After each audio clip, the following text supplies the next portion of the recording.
بیان ہے پڑوسی کے حقوق کا،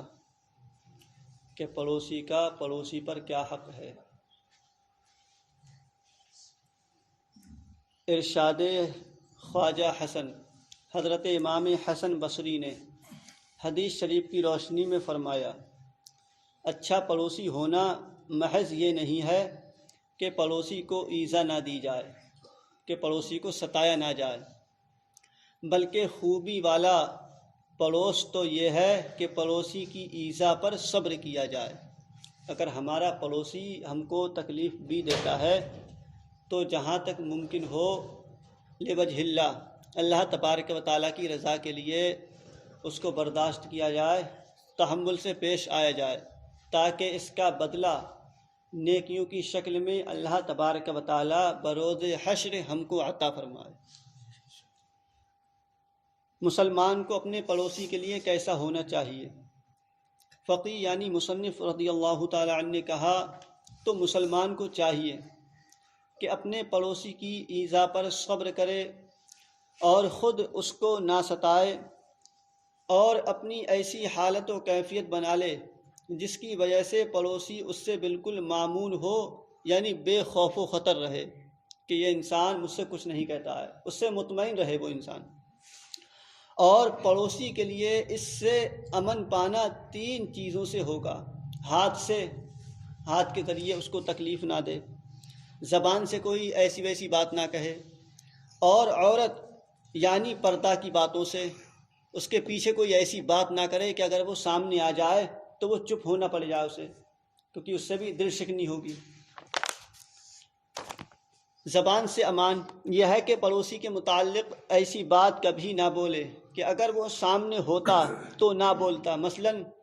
یہ اپنے گھر میں بیٹھا پڑوسی کے متعلق بولتا ہو اور اچانک پڑوسی اس کے گھر آ جائے تو یہ اسے دیکھتے ہی چپ ہو جائے، یا اس کی نامناسب بولی کی خبر پڑوسی کو پہنچ جائے تو اسے شرمندگی ہو۔ لہذا چاہیے کہ زبان کے ذریعے بھی ہم اپنے پڑوسی کو تکلیف نہ دیں، ہاتھ کے ذریعے بھی، غرض کہ کسی اعتبار سے بھی ہمارا پڑوسی ہم سے پریشان نہ رہے، ہم سے اس کو تکلیف نہ ہو،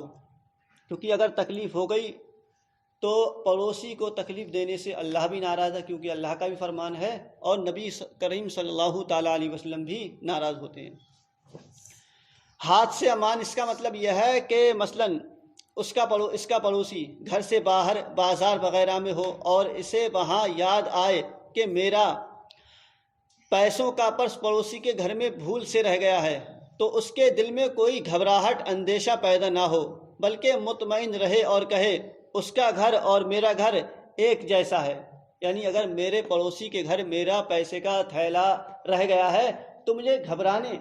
پریشان ہونے کی بات نہیں ہے، بہت اچھا آدمی ہے، بہت اچھے سے پیش آتا ہے میرے ساتھ، وہ میرے پیسوں کو مجھے واپس ویسے ہی لوٹا دے گا۔ تارک حق جار قیامت میں خطرے سے دوچار، یعنی وہ انسان جو پڑوسی کے حق کو مارتا ہوگا، ان کے حق کو ترک کرتا ہوگا، تو اللہ تبارک و تعالیٰ اس کو پریشانی میں مبتلا فرما دے گا۔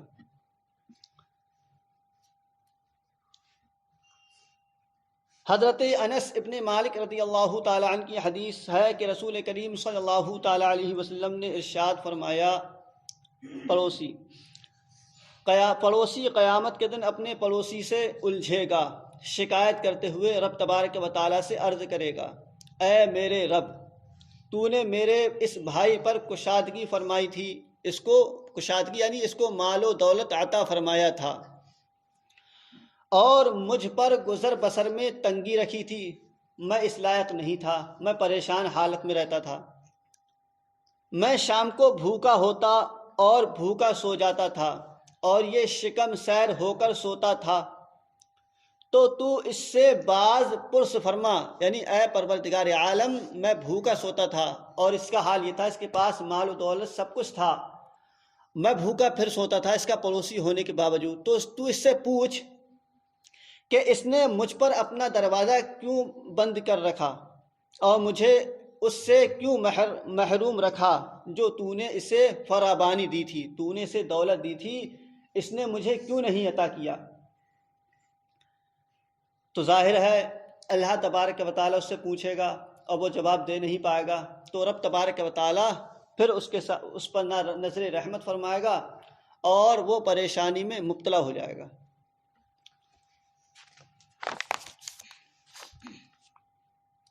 حسن جوار کی تکمیل کے لیے 4 کام لازم ہیں۔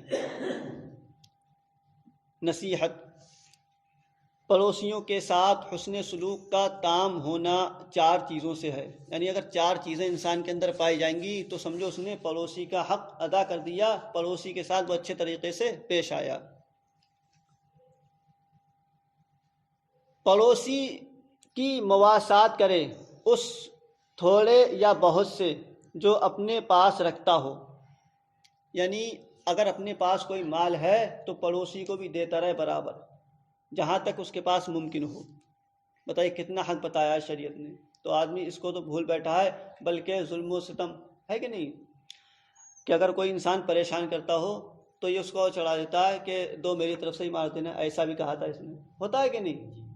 اور جبکہ اس کو سمجھانا چاہیے کہ بھئی ہمارا پڑوسی ہے، کیا بات ہے کیا نہیں ہے۔ دوسرا یہ ہے اور خود پڑوسی کے مال میں طمع نہ کرے، اگر پڑوسی کے پاس مال دولت ہے تو یہ انسان لالچ نہ کرے۔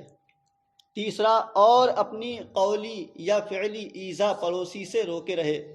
نہ ہی اپنی زبان سے اس کو تکلیف دے